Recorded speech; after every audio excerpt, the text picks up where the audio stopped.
इसी से जुड़ा हुआ ही मैं आपसे जो प्रश्न करना चाहता हूं कि जो व्यक्ति मुक्ति के मार्ग में जाना चाहता है तो वो इस तीनों में से किसको इम्पोर्टेंस देवे या किस चीज का उपयोग करे कि उसको अधिक लाभ, मैं इसीलिए कह रहा हूं कि मुक्ति की तरफ जाने का वो लाभ समझता है, संसार को नुकसान समझता है, तो इन तीनों में से किस पर फोकस करे, कंसंट्रेट करे, उपयोग करे, उसमें लगा रहे, पुरुषार्थ करे, तो वो कृपया थोड़ा सा जितना समय बचा है बता दीजिए।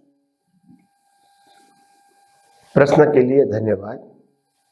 सबसे बड़ी बात यह है कि इम्पोर्टेंट तो हर समय दृश्य, दृष्टि और दृष्टा, उसमें आत्मा का ही रहेगा, इम्पोर्टेंट तो उसका रहेगा, मगर पुरुषार्थ करने वाला आत्मा नहीं है।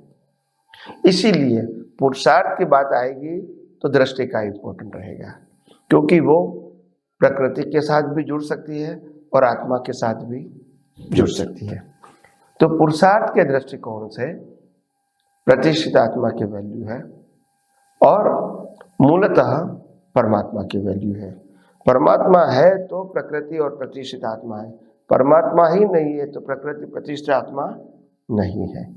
तो आध्यात्मिक जगत में मूल आत्मा का ही वैल्यू होती है और सेकेंडरी वैल्यू जहाँ तक अज्ञान है तो इसको मिटाने के लिए प्रतिष्ठित आत्मा की वैल्यू होती है।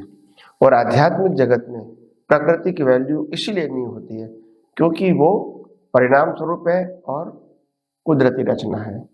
तो इसीलिए धीरे धीरे दृष्टि में से अवस्थाओं की वैल्यू कम होने से राग द्वेष होंगे नहीं, मालिकी भाव, कर्ता भाव, भोक्ता भाव, देहाध्यास होगा नहीं और नए कर्म बनेंगे नहीं।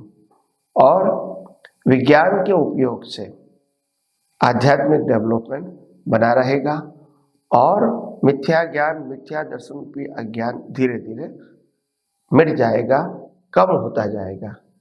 तो इसीलिए आध्यात्म मार्ग में प्रतिष्ठित आत्मा का जो पुरुषार्थ है उनकी बहुत वैल्यू है और उसके आधार से ही हम आध्यात्म के मार्ग में प्रगति कर सकते हैं। तो वैल्यू तो है, ऐसा नहीं कि नहीं है, मगर आज तक हम प्रतिष्ठित आत्मा का रोल क्या है, प्रतिष्ठित आत्मा क्या है और इनका इम्पोर्टेंट क्या है पुरुषार्थ में, ये सब हम पहले नहीं जानते थे। अभी हमको जानकारी मिली तो हमको समझ में आना चाहिए कि अभी जीवन जीने में जिस प्रकार से हम बाह्य जीवन जी रहे हैं उसके अंदर प्रतिष्ठित आत्मा उस जीवन को किस दृष्टिकोण से देख रहे हैं, उसी के मुताबिक उनकी वैल्यू या इम्पोर्टेंट रहता है। तो इसीलिए आध्यात्मिक जगत में प्रतिष्ठित आत्मा का बहुत बड़ा रोल है और ये प्रतिष्ठित आत्मा को समझना वो इतना सरल काम नहीं है। शब्दों से तो हम समझ जाते हैं, अनुभूति के आधार से समझना थोड़ा डिफिकल्ट होता है, क्योंकि वो आत्मा भी नहीं है और प्रकृति भी नहीं है, जड़ भी नहीं है, चेतन भी नहीं है, वो मिश्र चेतन है। और मिश्र चेतन ने उनका एग्जिस्टेंस, उसका जन्म अज्ञानता से हुआ है। तो इसीलिए रियली स्पीकिंग उनका एग्जिस्टेंस न स्थूल रूप से है और न ही तत्व रूप से है। और इसीलिए आम लोगों को इसको समझना या तो अनुभव करना थोड़ा डिफिकल्ट हो जाता है, मगर धीरे धीरे हम आगे बढ़ेंगे आध्यात्म विज्ञान में तो धीरे धीरे हम ये सभी बातों को और विस्तार से समझाने की कोशिश करेंगे। स्वामी जी आपका बहुत बहुत धन्यवाद। आपने तीनों चीजें बताई, दृष्टा, दृष्टि और दृश्य। इंपॉर्टेंस हर एक की होती है, हर चीज की होती है, लेकिन क्वेश्चन ये है कि हमारा लक्ष्य क्या है। हमारा लक्ष्य तो सनातन सत्य को प्राप्त करना है और हमें शाश्वत सुख की प्राप्ति करनी, कि उसके लिए मानव जीवन मिला है।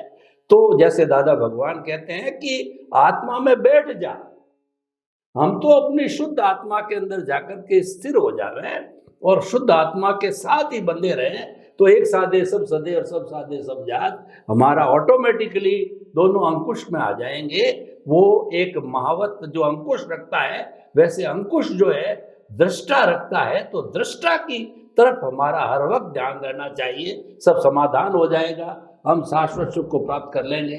सभी श्रोताओं की तरफ से जो है आपका बहुत बहुत कृतज्ञता, धन्यवाद। जय सच्चिदानंद। जय सच्चिदानंद।